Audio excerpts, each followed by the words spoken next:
حضرات علماء کرام،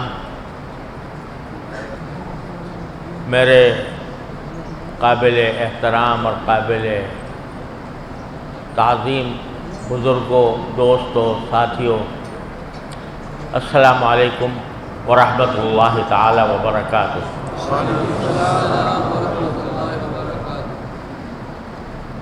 یہ میرے لیے بڑی سعادت کا موقع ہے کہ آج ایک عرصہ دراز کے بعد لانڈھی کے اس علاقے میں اللہ تعالیٰ نے حاضری کی توفیق عطا فرمائی۔ آج اگر میں آپ سے یہ کہوں تو غلط نہیں ہوگا کہ میرے بچپن کا بڑا حصہ لانڈھی میں گزرا ہے، اور میں 12-13 سال کی عمر میں دارالعلوم میں جب دارالعلوم قائم ہوا تھا تو وہاں تک پہنچنے کے لیے ایک ہی راستہ تھا اور وہ لانڈھی تھا۔ آج آپ جس کو داؤد چورنگی کہتے ہیں وہ کسی وقت 89 چورنگی کہلاتی تھی، اور 89 کا لفظ شاید آج کے بچوں اور نوجوانوں کو پتہ نہ ہو کہ 89 کیا چیز تھی۔ وہ 89 کے نام سے ایک بس چلا کرتی تھی جو لی مارکیٹ سے چلتی تھی اور ملیر ہوتی ہوئی، اور ہم زبان کو زمانے میں لسبیلا ہاؤس میں رہتے تھے تو لسبیلا ہاؤس سے ملیر ہوتی ہوئی یہاں آ کر رکتی تھی۔ یہ اس کا اسٹاپ تھا، اس لیے اس کو 89 چورنگی کہا جاتا تھا، یا اٹنائی کا علاقہ کہا جاتا تھا۔ اور وہ ہمارے لیے ایک نعمت تھی کہ ہم جب خود لسبیلا ہاؤس میں رہتے تھے اور دارالعلوم آنا ہوتا تھا تو 2 ہی بسیں ہوتی تھیں، ایک 47 نمبر 47 اور دوسرے 89۔ تو ان بسوں کے ذریعے ہم یہاں آ کر اترتے تھے اور یہاں سے دارالعلوم پیدل جایا کرتے تھے۔ تو بعد میں اللہ تعالیٰ نے سہولت بخشی کہ 89 کے بعد آگے کورنگی آباد ہو گئی، اور کورنگی کے 5 نمبر چراغ ہوٹل جو آج بھی شاید ہے وہاں تک بس جانے لگی، تو ہمارا پیدل چلنے کا فاصلہ کم ہو گیا۔ چراغ ہوٹل پہ جا کر اتر جاتے تھے اور اس کے بعد وہاں سے پیدل جاتے تھے، اور اس وقت کورنگی ٹاؤن شپ کا اور نام و نشان نہیں تھا، لہذا ایک بڑا طویل صحرا اور جنگل عبور کر کے جایا کرتے تھے۔ لہذا میں اگر یہ کہوں کہ ہمارا بچپن 12-13 سال کی عمر میں وہ لانڈھی ہی سے وابستہ ہے تو میں لانڈھی کا ہی ایک رہنے والا سمجھا جاؤں گا۔ اس واسطے مدت دراز کے بعد یہ آج لانڈھی میں آنے کا اتفاق ہوا۔ پہلے بسوں میں ڈنڈے پکڑ کے لٹک کر آیا کرتے تھے، آج مرسیڈیز میں آ رہے ہیں الحمدللہ۔ تو اس وجہ سے اللہ تعالیٰ تبارک و تعالیٰ نے یہ کہاں سے ہمیں کہاں پہنچا دیا، یہ اس کا اللہ تبارک و تعالیٰ کا کرم ہے۔ اور یہ سمجھ لو میرے دوستوں اور بھائیوں، آج لوگ خاص طور سے طالب علم وہ جب اپنے استادوں کو دیکھتے ہیں کہ وہ عالیشان گھروں میں رہ رہے ہیں، شاندار کاروں میں سفر کر رہے ہیں، ہوائی جہاز میں سفر ہو رہا ہے، تو کبھی کبھی ان کے دل میں خیال ہوتا ہے کہ ہم تو یہ مفلسی کی زندگی گزار رہے ہیں اور ہمارے اساتذہ کو یہ عیش و آرام میسر ہے۔ تو میرے بھائیوں، یہ عیش و آرام اس وقت ملا ہے جب بغیر بجلی کے، بغیر پانی کے، بغیر کسی سواری کے، پیدل چل کر جب تعلیم حاصل کی ہے تو پھر اللہ تبارک و تعالیٰ نے یہ انعام بھی عطا فرمایا۔ ہم نے جس طرح طالب علمی گزاری ہے آج آپ اس کا تصور نہیں کر سکتے. آپ بتائیے یہاں سے اگر پیدل جائے دارالعلوم اور صحرا ہو جس میں کتے بھونکتے ہوں, کتے پیچھے لگ جاتے ہوں, اور پھر وہاں جا کر لالٹین کی روشنی میں تکرار کرتے ہوں, اور لالٹین کی روشنی پانی جو ہے ہمارے پاس وہ شرافی گوٹ سے ایک گدا گاڑی میں لایا جاتا تھا اور سارے طلبہ جو ہیں اپنے برتن لے جا کر اس میں بھرتے تھے, اور 3 سال ہم نے اس طرح تعلیم حاصل کیا. تو عرض یہ کرنا چاہتا ہوں کہ ماشاءاللہ اس وقت طلبہ کی بھی بڑی تعداد مجھے نظر آ رہی ہے, علماء طلبہ کی. تو بات یہ ہے کہ اگر کوئی بندہ اللہ تبارک و تعالیٰ کی رضا کی خاطر اپنے آپ کو وقف کر دیتا ہے, چاہے وہ کتنی مشقتیں اٹھا کر کر رہا ہو, اللہ تبارک و تعالیٰ اس کی محنت کو قبول فرماتے ہیں, اور اس کی محنت کو قبول کر کے اس کو اللہ تبارک و تعالیٰ کے فضل و کرم سے دنیا اور آخرت کی نعمتوں سے نوازتے ہیں. بس یہ کہ پیش نظر پیسہ نہ ہو, پیش نظر عیاشی نہ ہو, پیش نظر نوکریاں نہ ہو, پیش نظر ملازمتیں نہ ہوں, پیش نظر یہ ہو کہ میں جناب محمد رسول اللہ صلی اللہ علیہ وسلم کی لائی ہوئی شریعت کو پڑھ کر اپنے اندر اس کو بسانا چاہتا ہوں, اور اس کا پیغام دنیا کی آخری حدود تک پہنچانا چاہتا ہوں. اس کی راہ میں جو مشقت آئے سر آنکھوں پر اس کا استقبال کرتا ہوں. تو جب ایک مرتبہ بندہ دنیا کو ٹھوکر مار دیتا ہے, اس خیال سے دنیا کا ٹھوکر مار دیتا ہے کہ میں اللہ کا ہوں, مجھے دنیا نہیں چاہیے, مجھے اللہ تبارک و تعالیٰ کی رحمت چاہیے, اس کی آخرت چاہیے. جب ایک مرتبہ سچے دل سے ٹھوکر مار دیتا ہے تو مشاہدہ یہ ہے کہ تاتی ہی دنیا وہی راغمہ, دنیا اس کے بعد ذلیل ہو کر آتی ہے. وہ ٹھوکریں مارتا ہے مگر آ کے لپٹتی ہے, بشرطے کہ دنیا کو ٹھوکر مارنے میں نیت یہ بات اس بات کی نہ ہو کہ آگے جا کر مجھے دنیا میرے پاس ذلیل ہو کر آئے, نیت اللہ کو رضا کرنے کی ہو. تو الحمدللہ اس کا مشاہدہ ہم نے بے شمار جگہوں پر کیا کہ اللہ تبارک و تعالیٰ نے دنیا بھی ان کے آگے ایسی پھیلا دی کہ وہ ٹھوکریں مارتی ہیں اور آ جاتی ہے, لپٹتی آ کر. دنیا کا خاصہ یہ ہے جو اس کی طرف بھاگے گا دنیا اس سے بھاگے گی, اور جو اس سے بھاگے گا دنیا اس کی طرف بھاگے گی. یہ دنیا کا خاصہ ہے. لہذا تعلیم کے بارے میں اللہ تعالیٰ کے دین کا علم حاصل کرتے وقت سوائے اللہ تبارک و تعالیٰ کی رضا کے کوئی بات پیش نظر نہ ہو, نہ حب جاہ ہو, نہ حب مال ہو, نہ یہ ہو کہ میں بڑا کہلاؤں گا, بلکہ صرف اللہ کی رضا کے لیے کرے. تو اللہ تبارک و تعالیٰ اپنے فضل و کرم سے دنیا بھی اس کے قدموں میں لا کر ڈھیر کرتے ہیں. اب یہ کہ جب بندہ اللہ تبارک و تعالیٰ کی رضا کے لیے کام کرتا ہے تو اس کو ہر آن اس بات کا جائزہ لینا ہوتا ہے کہ میرا کون سا کام ہے جو سنت کے خلاف ہو رہا ہے. ہر آن اس کے دل میں یہ احساس ہونا چاہیے کہ مجھے دیکھنے والا دیکھ رہا ہے. ہر آن اس کے دل میں یہ خیال ہونا چاہیے کہ میری زبان سے جو الفاظ نکل رہے ہیں وہ جا کر ریکارڈ ہو رہے ہیں, اور مجھے ان کے ایک ایک لفظ کا جواب دینا ہے اللہ تبارک و تعالیٰ کے ساتھ. اور اس کے نتیجے میں انسان کو اپنی پوری زندگی کو ڈھالنا ہوتا ہے.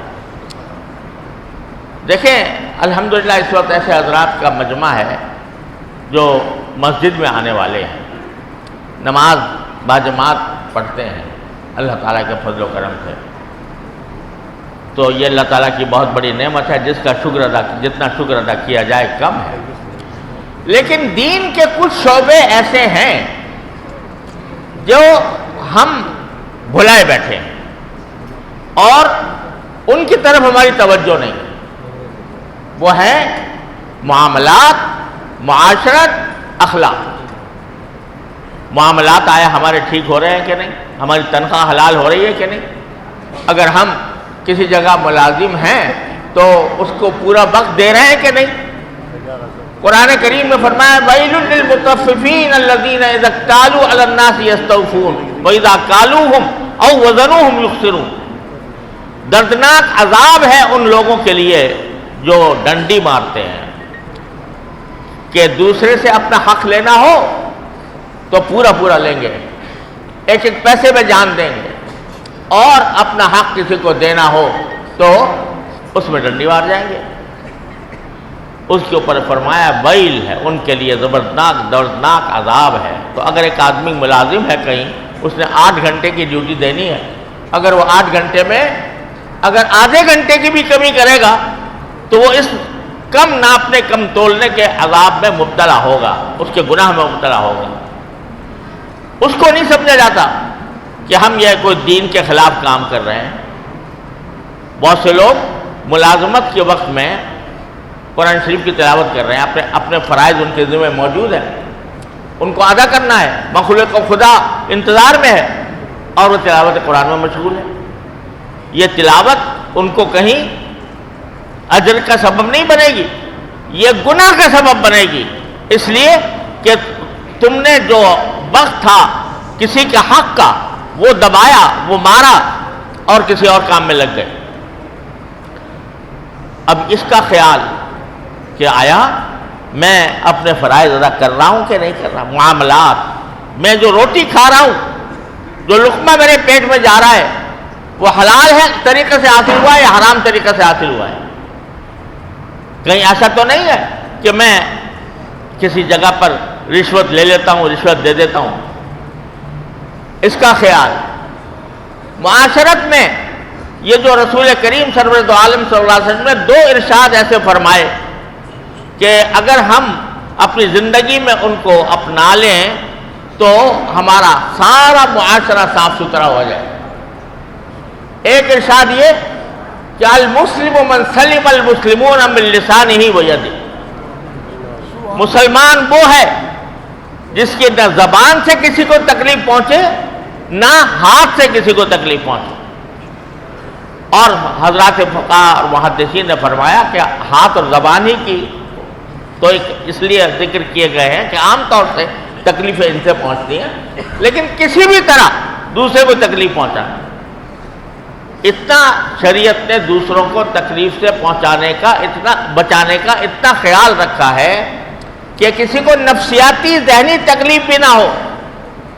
رسول کریم صلی اللہ علیہ وسلم نے ارشاد فرمایا لا یتناجا اثنان دون ثالث، 2 آدمی بیٹھ کر، جہاں 3 آدمی بیٹھے ہیں تو 2 آدمی بیٹھ کر آپس میں سرگوشی نہ کریں، وہ تیسرا آدمی شرمندہ ہوگا کہ بات مجھ سے چھپائی جا رہی ہے۔ یہ ذہنی اور نفسیاتی تکلیف اس کو پہنچے گی، لہذا فرمایا لا تناجا اثنان دون ثالث۔ تو ہر طرح کی تکلیف زبان سے ہو، ہاتھ سے ہو، طرز عمل سے ہو، رویے سے ہو، تمہارے چہرے کے انداز سے ہو، اگر کسی کو تکلیف پہنچ رہی ہے تو یہ مسلمان کا کام نہیں۔ اب دیکھو میں آپ کو بتاتا ہوں کہ آج کل عام رواج ہے، اور خاص طور سے ہمارے دینی حلقوں میں تو کچھ ٹھکانہ ہی نہیں ہے، بس مصافحہ لازم اور واجب ہے، سمجھے نا؟ مصافحہ کیا ہے؟ لازم واجب، جان دے دو مصافحہ ضرور کرو، دوسرے کی جان لے لو مصافحہ ضرور کرو، کسی کے ہاتھ اس کے کندھے کے اوپر ڈال کر کسی طرح پھیلاؤ اور مصافحہ ضرور کرو۔ میں ایک جگہ ایسے ہی مجمع تھا، خطاب ہو رہا تھا، تو دیکھا وہاں سامنے مسجد کے اندر کھڑکیاں تھیں، تو باہر کے لوگ جو ہیں وہ چاہتے تھے کہ اندر آئیں، اب وہ کھڑکی ہے تو کھڑکی کے دروازے توڑ کر اندر داخل ہوئے مصافحہ کرنے کے لیے۔ اب دیکھو اللہ تعالیٰ نے ہمیں سلام کا حکم دیا ہے اور سلام کے جواب کا، اور ساتھ میں یہ کہہ دیا کہ بھئی مستحب ہے، کوئی دو مسلمان محبت سے مسافہ کریں تو مستحب ہے، لیکن ایک مستحب کے لیے کسی مسلمان کو ایذا دینا، تکلیف پہنچانا جو گناہ کبیرہ ہے، ایک مستحب کے لیے گناہ کبیرہ کا ارتکاب بڑے آرام سے ہم کر رہے ہیں، کوئی پتہ نہیں چلتا کہ ہم نے کوئی دین کے خلاف کام کیا۔ مستحب کے لیے گناہ کبیرہ کا ارتکاب پتہ ہی نہیں چلتا۔ تو معلوم ہوا کہ دین کی صحیح سمجھ ہمارے اندر ابھی تک پیدا نہیں ہوئی۔ بے شک ہم نماز پڑھ لیتے ہیں، الحمدللہ، اللہ تعالیٰ کا بڑا فضل و کرم ہے، اور بے شک ہم مسجدوں میں آ جاتے ہیں، بے شک ہم نے داڑھی رکھی ہوئی ہے، بے شک ہم نے لباس شریعت کے مطابق پہنا ہوا ہے۔ یہ ساری اتنی بڑی نعمتیں ہیں کہ جن کا جتنا بھی شکر ادا کیا جائے کم ہے، لیکن دین ان میں منحصر نہیں، دین ان میں منحصر نہیں ہے۔ یہ سب دین کے تقاضے ہیں۔ تمہاری ذات سے کسی انسان کو معمولی تکلیف بھی نہ پہنچے، تب بنو گے صحیح معنی میں مسلمان۔ اور اگر تم سے کوئی تکلیف پہنچ رہی ہے، چاہے زبان سے پہنچ رہی ہو، یہ زبان بڑی نازک چیز ہے۔ ایک طرف نعمت اتنی بڑی ہے کہ جس کا کچھ ٹھکانہ نہیں، آج ہمیں مفت مل گئی ہے، قدر نہیں ہوتی۔ اگر اس کسی ایسے شخص کو دیکھو کہ جس سے بولنے کی طاقت سلب کر دی گئی ہو، وہ ساری دنیا کی دولت خرچ کر کے چاہے گا کہ کسی طرح مجھے قوت گویائی واپس مل جائے۔ میں نے ایک شخص کو دیکھا کہ کسی گھر دوسرے ملک میں تھا، بس اس کے جو گلے کا حنجرہ ہے جس سے آواز نکلتی ہے، اس میں کوئی مسئلہ ایسا پیدا ہو گیا تھا کہ وہ اگر وہ کوئی بات بولنا چاہے تو بول نہیں سکتا تھا۔ تو ڈاکٹروں نے اس کو ایک آلہ دے رکھا تھا اس قسم کا کہ جب تم بولنا چاہو تو یہاں لگاؤ اس کو۔ وہ یہاں لگا کر بولتا تھا تو وہ بھی کچھ جانوروں کی سی آواز نکلتی تھی۔ تو میں اس کو دیکھتا تھا کہ وہ ایک بات کہنا چاہ رہا ہے، اس کے دل میں ہے کہ میں یہ بات کہہ دوں، لیکن بات اس لیے نہیں کہہ سکتا، پہلے وہ آلہ تلاش کرے گا کہاں ہے، اور پھر جہاں لگائے گا اور پھر بولے گا۔ تو مجھے اس وقت احساس ہوا کہ یا اللہ، آپ نے کیسی نعمت ہمیں عطا فرما دی ہے، زبان کی نعمت، ایسی نعمت کہ ایک مرتبہ زبان سے سبحان اللہ کہہ لو، سبحان اللہ کہہ لو،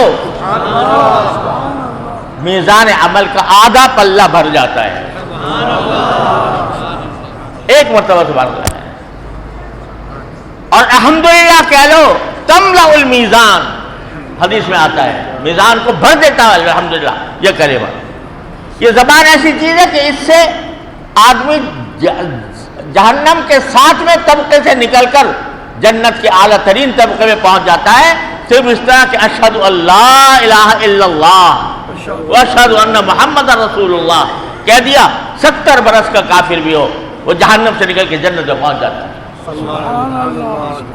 ایسی نعمت اللہ نے دی ہے زبان کی، لیکن اس زبان کو جو سرکاری مشین ہمیں ملی ہوئی ہے مفت، ہم کس طرح استعمال کرتے ہیں؟ جھوٹ میں، غیبت میں، بہتان ترازی میں، دوسروں کی دل آزاری میں، دوسروں کی توہین میں، یہ ساری جو استعمال ہو رہی ہے زبان دوسروں کو تکلیف پہنچانے کے لیے، یہ بجائے ہمارے لیے جنت کا راستہ کھولنے کے، یہ جہنم کی طرف لے جا رہی ہے ہمیں۔ تو ایک حدیث آپ نے فرمائی، المسلم من سلم المسلمون من لسانہ و یدہ، مسلمان وہ ہے جس کی زبان اور ہاتھ سے دوسرے مسلمان محفوظ رہیں۔ اور دوسری حدیث جو معاشرت کا عظیم سنگ میل ہے، وہ فرمایا احب لاخیک ما تحب لنفسک واکرہ لاخیک ما تکرہ لنفسک، جو اپنے دوسرے بھائی کے لیے بھی وہی بات پسند کرو جو اپنے لیے پسند کرتے، اور وہی بات بری سمجھو جو اپنے لیے بری سمجھتے۔ تمہارے پاس تمہیں اگر کوئی شخص تمہارے ساتھ جو برتاؤ کرے اور اس برتاؤ کرنے کے نتیجے میں تمہیں تکلیف پہنچے گی، وہ برتاؤ تم دوسرے کے ساتھ کیسے گوارا کر لیتے ہو؟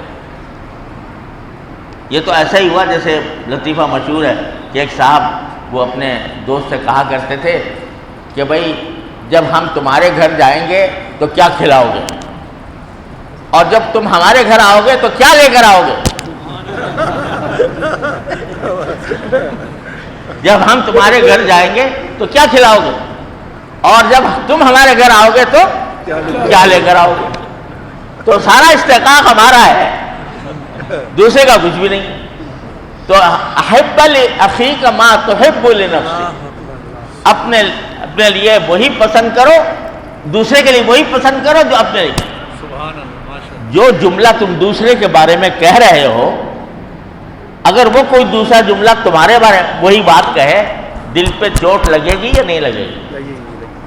اگر لگے گی تو اس کے دل کی چوٹ کا بھی خیال کرو کہ اس کو اگر یہ جملہ پہنچے گا وہ میرے بارے میں، تو وہ اس کے بارے میں یہ جملہ کہوں گا تو کیا چوٹ لگے گی اس کو۔ تو اپنے لیے وہ دوسرے کے لیے بھی وہی پسند کرو جو اپنے لیے پسند کرتے ہو۔ یہ دو زبردست اصول ہیں جو نبی کریم سرورت عالم صلی اللہ علیہ وسلم نے عطا فرمائے، جو ساری معاشرت کو سیدھا اور پاک صاف کرنے اور ستھرا کرنے کے لیے کافی ہے۔ اگر انسان اس بات کا خیال کر لے تو ہم بحیثیت مسلمان، یہ جو زندگی ہے نا، یہ ایسی نہیں ہے کہ بے پرواہی کے ساتھ جس طرح چاہی گزار دی۔ اس کا ایک ایک لمحہ قیمتی ہے، ایک ایک لمحہ سرمایہ ہے۔ اگر اس میں ہر وقت یہ تصور دل میں پیدا کرنا ہر مسلمان کا فریضہ ہے، ہر وقت پتا ہو کہ میں ایک سفر پر آیا ہوا ہوں، اللہ نے کہ مجھے کسی خاص مقصد کے لیے بھیجا ہے، اور وہ ہے ما خلقت الجن والانس الا لیعبدون، تو میں اس کام کے لیے آیا ہوں، تو میرا کوئی کام، میرا کوئی قدم، میرا کوئی عمل اس کی رضا کے خلاف نہ ہو۔ یہ مراقبہ ہے جو انسان کو ہر وقت کرنا ہے۔ اور فرمایا گیا کہ راقب اللہ تجدہ تجاہک، اللہ کا مراقبہ کرو۔ مراقبہ کے معنی یہ کہ اس کا دھیان ہر وقت دل میں رکھو کہ اللہ تبارک و تعالیٰ مجھے دیکھ رہا ہے۔ میں بتایا کرتا ہوں کہ ایک مرتبہ میں امریکہ گیا ہوا تھا، تو وہاں امریکہ میں جو مشہور علاقہ ہے ہیوسٹن، تو وہاں اس کے قریب وہ خلائی جہازوں کا مرکز ہے، ناسا کہلاتا ہے، جہاں سے خلائی جہاز اڑتے ہیں، اور سارا کنٹرول روم وہاں پر موجود ہے خلا کے اندر جو کچھ، اتنا حساس علاقہ۔ اس وقت ہم گئے، یہ 9/11 سے پہلے کی بات ہے، تو پتہ نہیں اب کیا حال ہے، لیکن جب ہم گئے تو نہ کوئی پولیس، نہ کوئی فوج، نہ کوئی تلاشی، اور جو گائیڈ ہے ہمیں اٹھا کر سیدھا کنٹرول روم کے کنارے پہ لے جا کے کھڑا کر دیا۔ نہ کوئی پولیس تھی ساتھ میں، نہ کوئی فوج تھی، نہ کوئی تلاشی لینے والا تھا۔ میں حیران ہوا، لیکن اتنی بات تھی کہ جہاں ہم داخل ہو رہے تھے وہاں ایک بورڈ لگا ہوا تھا بڑے جلی قلم سے، یو آر واچڈ، کہ تمہاری نگرانی ہو رہی ہے، تمہیں دیکھا جا رہا ہے۔ اب جو بھی آدمی جاتا اور وہ بورڈ پڑھتا تمہاری نگرانی ہو رہی ہے، تمہیں دیکھا جا رہا ہے، ایک دم سے ٹھٹک جاتا تھا کہ اب میں کوئی ایسی حرکت نہ کروں، مطلب یہ کہ کیمرے لگے ہوئے ہیں، بیٹھے ہوئے وہاں لوگ دیکھ رہے ہیں ایک ایک آدمی کو، تو میں کوئی ایسی حرکت نہ کروں کہ کہیں پکڑا جاؤں۔ تو مجھے سبق یہ ملا کہ یار انہوں نے تو یہاں پر یہ لگا دیا کہ تمہاری نگرانی ہو رہی، تمہیں دیکھا جا رہا ہے۔ قرآن کہہ رہا ہے ان اللہ خبیر بما تعملون، قرآن کہتا ہے ان اللہ بصیر بما تعملون، جو کچھ کر رہے ہو اللہ دیکھ رہا ہے۔ جب یہ تصور انسان کے دل میں سما جاتا ہے کہ اللہ مجھے دیکھ رہا ہے، اور جب وہ یہ سمجھ لیتا ہے کہ میں جو مجھے دیکھ رہا ہے تو میرے ہر عمل کا جواب بھی مجھے وہاں جا کر دینا ہے، یا مجھے جنت ملے گی یا جہنم کی آگ میں جاؤں گا، تو پھر انسان کے قدم ٹھٹک جاتے ہیں، اور اس ٹھٹکنے کا نام ہی تقویٰ ہے۔ اسی ٹھٹکنے کا نام تقویٰ ہے کہ کہیں میں کوئی ایسا کام نہ کر بیٹھوں جو اللہ تعالیٰ کی رضا کے خلاف ہو اور میرے لیے گناہ گار جہنم کا سبب بن جائے۔ تو بس یہ قرآن سارا بھرا یا ایھا الذین آمنوا اتقوا اللہ، یا ایھا الذین آمنوا اتقوا اللہ، تقویٰ اختیار کرو، تقویٰ اختیار کرو، تقویٰ اختیار کرو۔ کیا معنی تقویٰ کے؟ کہ یہ خلش دل میں پیدا کر لو، یہ مراقبہ دل میں پیدا کر لو کہ میں اللہ کے سامنے ہوں، مجھے اپنے ہر کام کا جواب دینا ہے۔ دوسروں کے ساتھ تعلقات میں بھی، جب میاں بیوی کے تعلقات ہیں، بیوی سے تعلقات، بیوی سے تم معاملے کر رہے ہو، وہ بھی اللہ دیکھ رہا ہے۔ حالانکہ میاں بیوی کا تعلق ایسا ہوتا ہے کہ خلوت کا تعلق ہوتا ہے، لیکن اللہ تعالیٰ اس وقت بھی دیکھ رہا ہے۔ اسی لیے دعا سکھائی گئی کہ اگر تم اپنی بیوی کے پاس لذت لینے کے لیے جا رہے ہو تو اس سے پہلے بھی پہلے اللہ میاں سے کہہ دو اللہم انی، اللہم کیا ہے دعا؟ کبھی پڑھی یار؟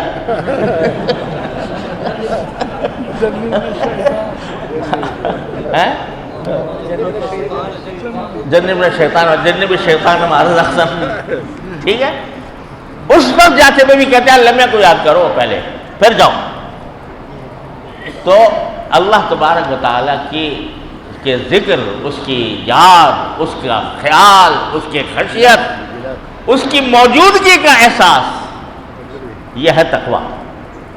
اور ہر مسلمان اس کا مکلف ہے قرآن کریم کے نص کی روح سے، چاہے وہ عالم ہو یا جاہل ہو، چاہے وہ کتنا بڑا علامہ ہو، لیکن صرف علم ہی لے جائے گا اس کو جنت میں جب تک کہ اس کے اندر یہ تقویٰ موجود نہ ہو۔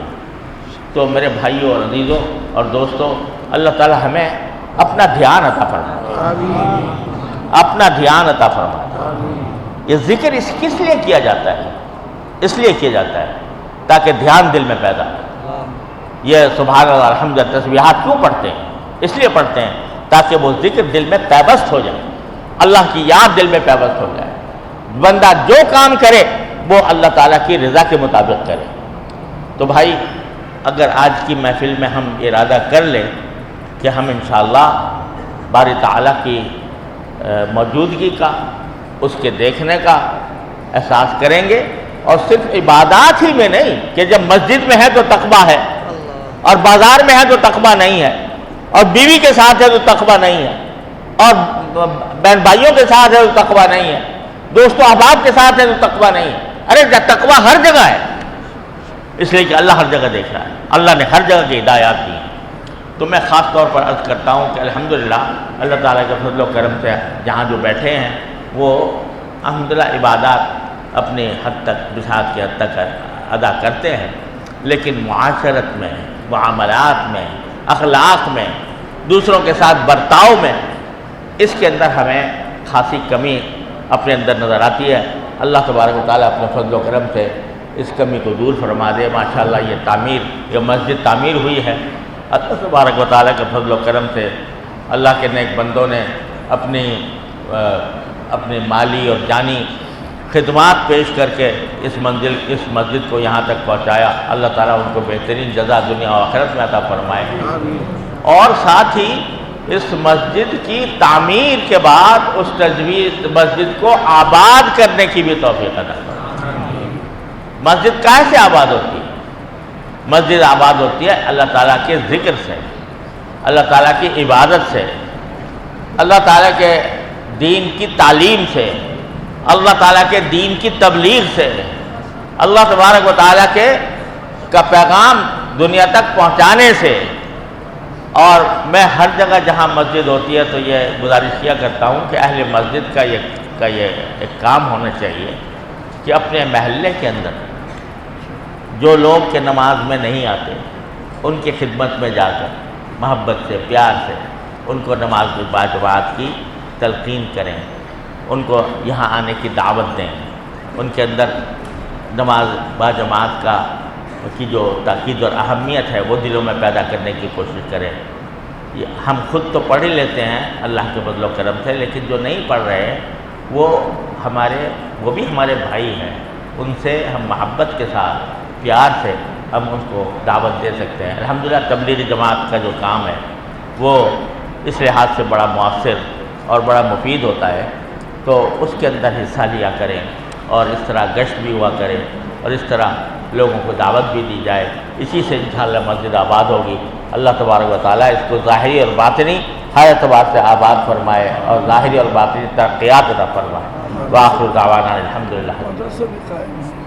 ماشاءاللہ مدرسہ بھی قائم ہے یہاں پر، لہذا آبادی کے لوگوں کا یہ ایک فریضہ ہے دینی کہ اپنے بچوں کو جب تک وہ قرآن کریم نہ پڑھ لیں کسی اور کام میں نہ لگائیں، کسی اور کام میں اس وقت تک نہ لگائیں جب تک کہ قرآن کریم کی تعلیم وہ حاصل نہ کر لیں۔ الحمدللہ تعلیم کا انتظام ہے یہاں پر، اس سے فائدہ اٹھانے کی ضرورت ہے، اس کے اندر تعاون کی بھی ضرورت ہے۔ اللہ تبارک و تعالیٰ اپنے فضل و کرم سے سب کو اس کی توفیق عطا فرمائے۔ وآخر دعوانا الحمدللہ۔ اللہم صلی علی سیدنا محمد وعلی آل سیدنا محمد کما صلیت علی ابراہیم وعلی آل ابراہیم انک حمید مجید۔ ربنا ظلمنا انفسنا وان لم تغفر لنا وترحمنا لنكونن من الخاسرین۔ ربنا آتنا فی الدنیا حسنۃ وفی الآخرۃ حسنۃ وقنا عذاب النار۔ یا اللہ اپنے رحمت سے، اپنے فضل و کرم سے ہمارے تمام گناہوں کو معاف فرما۔ یا اللہ ہمارے اعمال و اخلاق کی اصلاح فرما۔ یا اللہ ہمیں سیدھے راستے پر چلنے کی توفیق عطا فرما۔ یا اللہ ہمیں اتباع سنت کی توفیق عطا فرما۔ یا اللہ ہمیں تقوی عطا فرما دے۔ یا اللہ اللہم آتی انفسنا تقواہا وزکھا انت خیر من زکاہا انت ولیہا ومولاہا۔ یا اللہ تقوی عطا فرما دیجئے۔ یا اللہ اپنی رحمت سے ہم سب کو سچا اور پکا مسلمان بنا دیجئے۔ یا اللہ اپنی رحمت سے ہمارے ملک کو صحیح معنی میں اسلامی فلاحی مملکت بنا دیجئے۔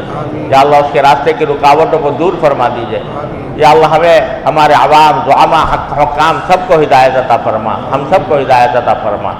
یا اللہ طالبان کو، جو افغانستان کے اندر طالبان کی جس طرح آپ نے جہاد میں نصرت فرمائی، اے اللہ اقامت حکومت میں بھی اے اللہ ان کی نصرت فرما، ان کو تخفیف عطا فرما کہ وہ ایک مثالی اسلامی فلاحی ریاست دنیا کے سامنے پیش کر دیں اور دنیا کو اسے ماننا پڑے۔ یا اللہ اپنے رحمت سے ایسا ہی ان کو بنا دیجئے، ان کو حکمت عطا فرمائیے، ان کو فراست عطا فرمائیے، ان کو ذہانت عطا فرمائیے، ان کو دنیا سے معاملات کرنے کا سلیقہ عطا فرمائیے۔ یا اللہ اپنی خاص نصرت سے نواز کر ان کو فتح مبین عطا فرمائیے۔ یا اللہ تمام مسلمانوں کے، ہمارے سارے مسلمانوں کو اے اللہ ہدایت عطا فرما دیجئے۔ یا اللہ ہم رحمت سے ہمارے ملک سے بددینی کا خاتمہ فرما دیجئے۔ یا اللہ عریانی اور فحاشی کا خاتمہ فرما دیجئے۔ یا اللہ بے دینی کا خاتمہ فرما دیجئے۔ یا اللہ بلا اور بلائے اور وبائے دور فرما دیجئے، بلائے اور وبائے اپنے رحمت سے دور فرما دیجئے۔ وصلی اللہ تعالی علی خیر خلقہ سیدنا مولانا محمد وعلی آلہ واصحابہ اجمعین، آمین برحمتک یا اللہ۔